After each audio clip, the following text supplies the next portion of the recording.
Allez, bienvenue dans ce petit changement de variable. Donc nous allons faire des intégrations avec changement de variable. Donc ici nous avons une nouvelle intégrale. L'intégrale de 0 à pi sur 2 de cos de x puissance 5 fois sinus de x dx avec le changement de variable u égale cos de x.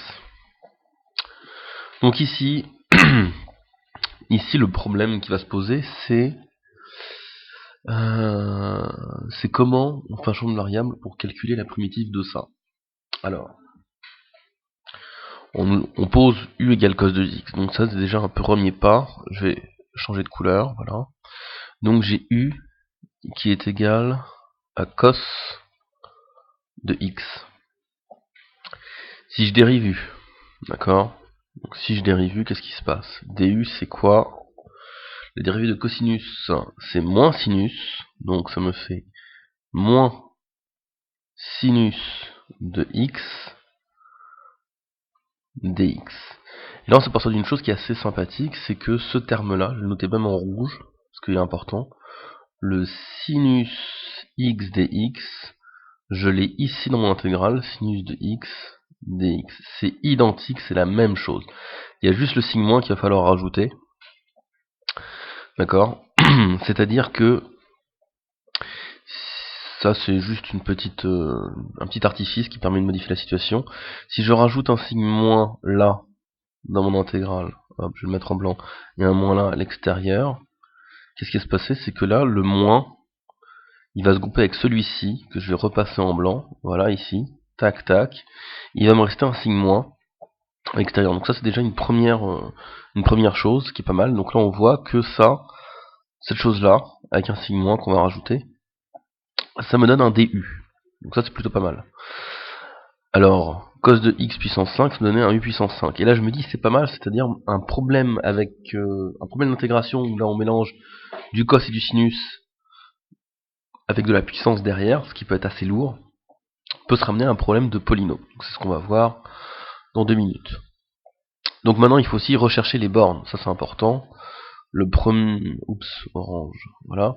Première chose qu'on a fait ici, c'est bien passé. Maintenant, on va chercher les bornes, comment elles sont modifiées. Donc si x égale 0, alors u il vaut combien? U est égal à cos de 0, et cos de 0 c'est 1. Donc déjà on s'aperçoit que les bornes, déjà la borne inférieure elle bouge pas, donc ça c'est pas mal. Enfin elle bouge pas, je me comprends, elle est pas compliquée, on passe de 0 à 1, c'est pas, voilà, c'est pas transcendant, c'est assez simple. Maintenant si x égale pi sur 2, alors mu est égal à cos de pi sur 2. Et cos de pi sur 2, si on fait le calcul rapidement, c'est égal à 0. Et là on s'aperçoit d'une chose, c'est que, waouh, les bornes elles seront pas si compliquées. J'ai une qui va valoir 1 et une autre qui va valoir 0. Donc ça c'est déjà un premier pas qui est assez important. Donc voilà, 1 et 0, et généralement ça se passe bien. Donc qu'est-ce qui se passe dans mon intégrale? Mon i, il s'écrit comment? Donc c'est l'intégrale, la borne inférieure est devenue 1, et la borne supérieure est devenue 0. D'accord. Donc qu'est-ce qui se passe? Qu'est-ce qui se passe? Ça veut dire qu'ici là j'ai trouvé que mon cos de x puissance 5 devient u puissance 5. Mais attention, il y avait le signe moins qui reste, donc là j'ai un moins là. U puissance 5 du. Voilà. Et c'est pas mal, c'est pas mal. Donc là voilà, on a ça. On peut poursuivre le calcul. Des petites techniques, mais je vais pas les utiliser tout de suite. Là je suis vraiment basé sur le changement de variable, c'est ça ce qui m'intéresse. Donc là j'ai le moins entre crochet. Maintenant on va passer à la primitive d'un monôme. Donc ça c'est vraiment simple.